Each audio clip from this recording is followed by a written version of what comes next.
Monica Harris wakes before the sun. The world outside is still quiet, wrapped in gray light, when she ties her apron and steps into the morning chill. The bus ride to the Lambert mansion takes 40 minutes, yet to her, it feels like crossing into another world. By the time she arrives, the house is already alive with soft music and the scent of expensive coffee. The marble floors gleam, the portraits of ancestors watch silently from the walls, and the air itself seems to whisper that some lives are meant to shine, while others are meant to serve. Monica knows her place in this world. She has learned to move quietly, to smile politely, to become invisible in rooms that do not welcome her presence. She wipes, dusts, folds, and polishes until the house glows, even if no one ever looks at her long enough to notice. Mrs. Lambert, the lady of the house, walks through the hallway with her morning tea, always dressed in silk, her voice crisp and careful. She never raises it, she doesn't need to. Every word carries the weight of ownership. When guests visit,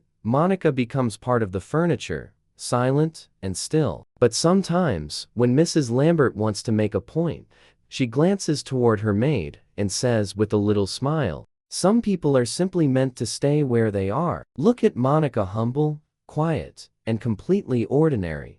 The guests chuckle, and Monica, standing nearby, lowers her eyes. Her fingers tighten around the silver tray, but she says nothing. She has learned that silence protects her more than pride ever could. When the laughter fades, she keeps polishing, every motion steady, precise, almost graceful, like a silent prayer whispered through movement. She's used to being unseen, but not unfelt. There's warmth in her eyes when she looks at the house's children, softness when she speaks to the gardener, patience when others would scold. There's a quiet dignity in the way she carries herself, even when the world refuses to see it. At lunch, the maids gather in the small break room, trading gossip and sighs. One of them, sharp-tongued and tired, nudges her and says, "Monica, why do you still write in that little notebook? You really think the world's gonna care what a maid thinks about politics?" Monica closes the notebook gently and smiles. "It's not about the world caring," she says. "It's about me not forgetting who I am." They laugh, not out of cruelty, but disbelief. Hope feels like a luxury they can't afford. When evening comes, Monica walks home through narrow streets lit by flickering lamps. Her shoes are worn, her body aches, but her mind keeps turning. She sees the same tired faces, mothers rushing, children waiting, men arguing over small paychecks, and she writes about them when she gets home. Her notebook is filled with dreams that don't fit her uniform. Pages about fairness, about kindness, about how leadership should sound like love, not power. Sometimes, her little boy Jordan sits beside her while she writes. "Mom," he asks, "what are you doing?" She smiles softly. "I'm thinking of ways to make things better.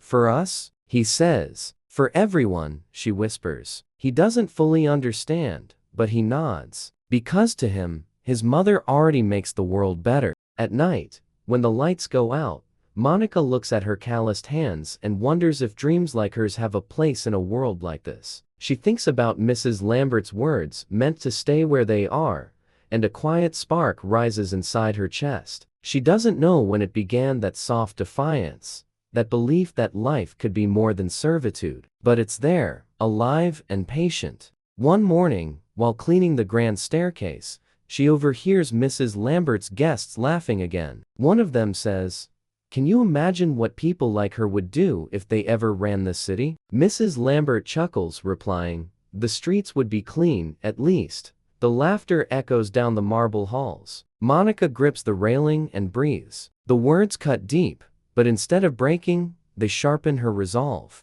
Later that night, she adds a new line to her notebook. "Respect doesn't come from the uniform you wear, it comes from the life you build." She doesn't have much, just her words, her son, and a quiet fire that refuses to die. The next day, the staff is short-handed, and Mrs. Lambert asks Monica to serve at the dinner table. The guests are important local business owners, the mayor, and his wife. They discuss money, art, politics, all the things Monica is told she shouldn't care about. When she refills the glasses, one of the guests drops a napkin and says without looking up, "Thank you, dear." Then, turning to Mrs. Lambert, he adds, "You have good help." reliable. The simple ones always are.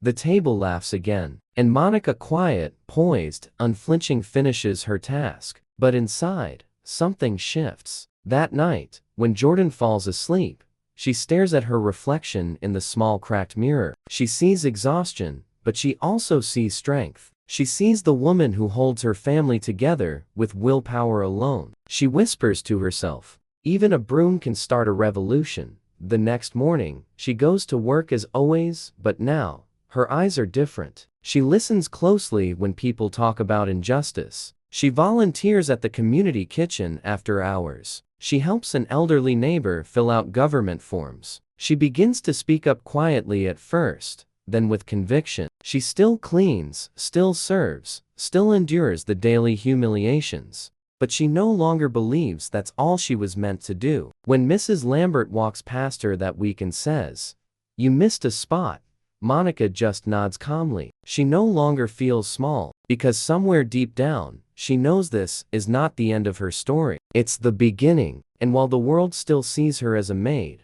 she's already becoming something greater, not in title or wealth, but in spirit. The kind of greatness that no one can take away. Years passed like pages in a book. Monica never stopped writing. The mansion, with its marble floors and quiet humiliation, became a distant memory. Now, she woke up not to clean silverware, but to serve coffee at the local community center, where laughter and hope filled the air more than perfume or power ever could. She started small, sweeping the floor, stacking food boxes, folding clothes for families who had nothing. But soon, people noticed how she spoke to others, not above them, not around them, but with them. When someone cried, she didn't offer pity. She offered presence. When someone lost their job, she helped them write a newer sum. When someone said, "It's no use," she said, "It's never too late."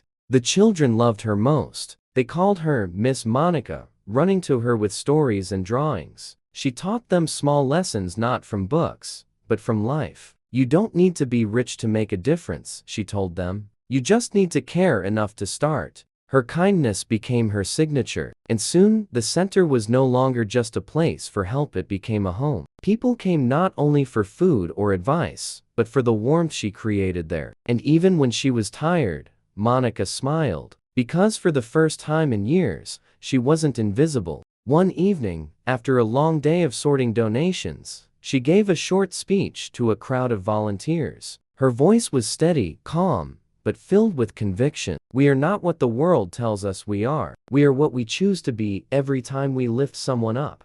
A young journalist who happened to be there wrote about her. The article was simple, but powerful. Its headline read, "The Maid Who Became the Voice of the People." It spread across the city like sunlight through broken blinds. Strangers began visiting the center just to meet her. Local leaders invited her to community discussions. For the first time, Monica Harris, the woman once laughed at for dreaming, was being listened to. One morning, she received an envelope in the mail. Inside was an invitation. A civic committee wanted her to join a panel on neighborhood development. She laughed to herself. "A maid at a city meeting," she whispered. But she went anyway. At the meeting, officials in suits spoke in complicated words. Monica waited patiently. When it was her turn, she simply said, "You don't fix a city by painting its walls. You fix it by lifting its people." The room went silent. Then someone began to clap. After that, she was asked to speak more often. Her speeches were never grand or polished, just honest. She talked about fairness, compassion, and the dignity of work. And every time more people listened. Months later, the city was shaken by news. The mayor resigned amid a corruption scandal. The headlines were loud. The people were tired, and hope felt far away. That's when a small group from her community center came to see her. They stood in her kitchen, hands clasped nervously. One woman finally spoke.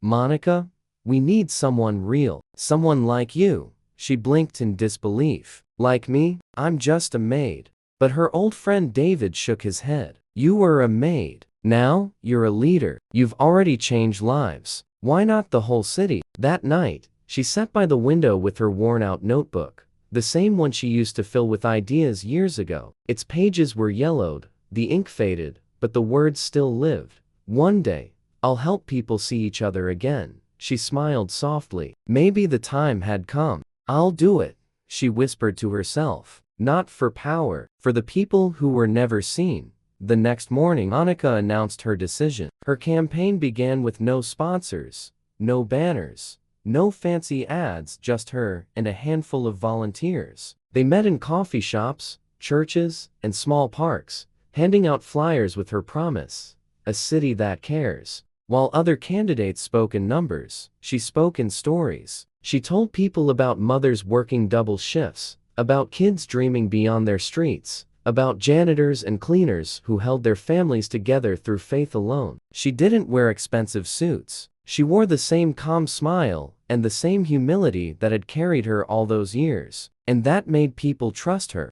When she visited a local shelter, a woman hugged her tightly and said, "You make me believe again." When she spoke at a school, a boy raised his hand and said, "Miss Monica, I want to be like you."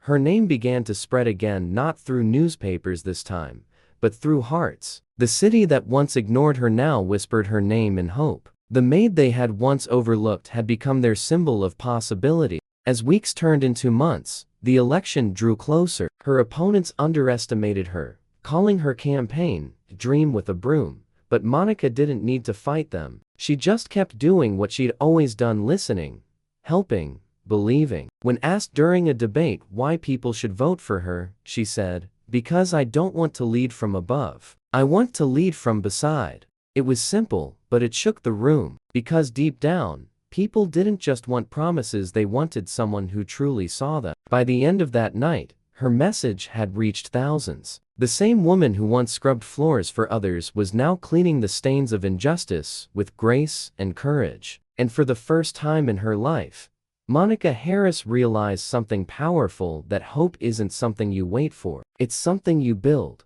one act of kindness at a time. Her campaign wasn't about changing the system overnight. It was about reminding people that dignity was their birthright, no matter where they started. And slowly, one conversation, one smile, one helping hand at a time, the city began to believe her. By the time the final week of the election arrived, no one called her the Maid anymore. They called her the heart of the city. And that, Monica thought, was the beginning of something greater than victory. It was the beginning of belonging. The morning sun rises over the city, casting a soft golden light on the streets where Monica once walked with tired feet and quiet dreams. The election day has arrived. Everywhere, people talk about her, the woman who used to clean houses, now standing as a candidate for mayor. Her story has become a symbol of hope, whispered in cafes, discussed in classrooms, prayed for in churches. As Monica steps out of her modest home,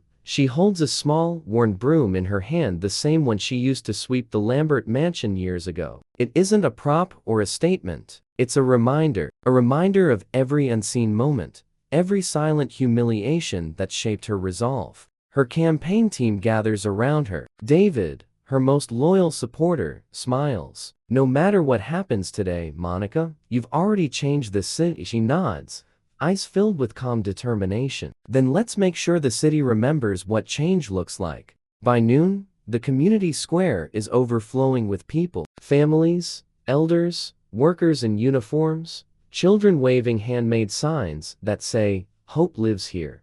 Monica walks onto the stage, her heart pounding not with fear, but with gratitude. She looks over the crowd, faces from every part of her journey. The women from the shelter, the children from the community center, even some of her old coworkers who once doubted her. She takes a deep breath and lifts the broom. The murmurs fade into silence. "When I was a maid," she begins, her voice clear and steady, "people laughed and told me I would never be more. They said I was just a woman with a broom, a servant meant to stay in the shadows." She pauses, letting her words settle. "But I learned something. Greatness doesn't begin with wealth or education. It begins with service. The broom I hold isn't a symbol of shame. It's a symbol of dignity, because every honest job, every humble effort, is part of building something greater." The crowd erupts in applause. Tears glisten in the eyes of strangers. Some raise their hands in silent solidarity. For the first time, Monica feels the weight of her past lifting, not erased, but transformed into something powerful. Hours later, as the sun sets and the ballots are counted, the city waits. The news spreads slowly, first as a whisper, then as a cheer, rising from every corner. Monica Harris has been elected mayor. The maid they once laughed at has become the leader of the very city that ignored her. In the midst of the celebration, Monica finds a quiet corner to breathe. The sound of fireworks echoes in the distance. Then she sees a familiar face, Mrs. Lambert, standing a few steps away, looking older, smaller than Monica remembers. Gone is the sharp tone and the cold perfection. Instead, her expression carries humility and something close to sorrow. Mrs. Lambert steps forward. "Monica," she says softly, "I misjudged you. I saw only your uniform, not your worth. You've shown me what true class looks like." Monica studies her for a moment, then smiles, not with triumph, but with peace. "Class isn't something you're born into," she replies. "It's something you build with every act of kindness." Mrs. Lambert nods slowly, wet. "You've built something beautiful."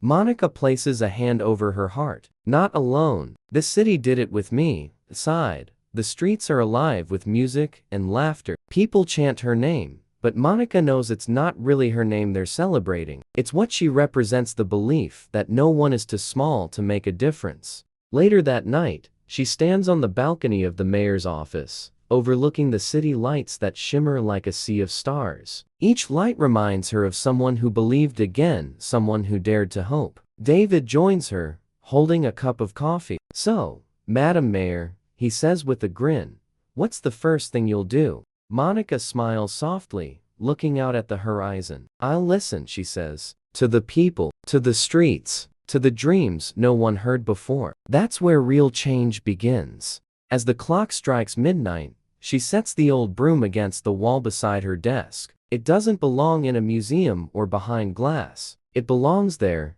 in her office, a constant reminder that dignity doesn't come from titles or wealth, but from the courage to serve with love. In that quiet moment, Monica realizes she was never just a maid. She was a builder of hope, a voice for the unseen, a reflection of every person who ever felt invisible. The city sleeps beneath her window, but Monica's heart is wide awake. She closes her eyes and whispers to herself, "We rise not because the world lets us, but because we choose to." And somewhere, deep in the heart of that city, a young woman cleaning a hallway looks up from her work, hearing the news on the radio. The maid who became the mayor. She smiles, her hands tightening around her broom, and whispers, "Maybe one day, me too." Because Monica Harris has proven something eternal, that true dignity isn't given by the world. It's earned through kindness, through perseverance, through the quiet strength of a heart that refuses to stop believing.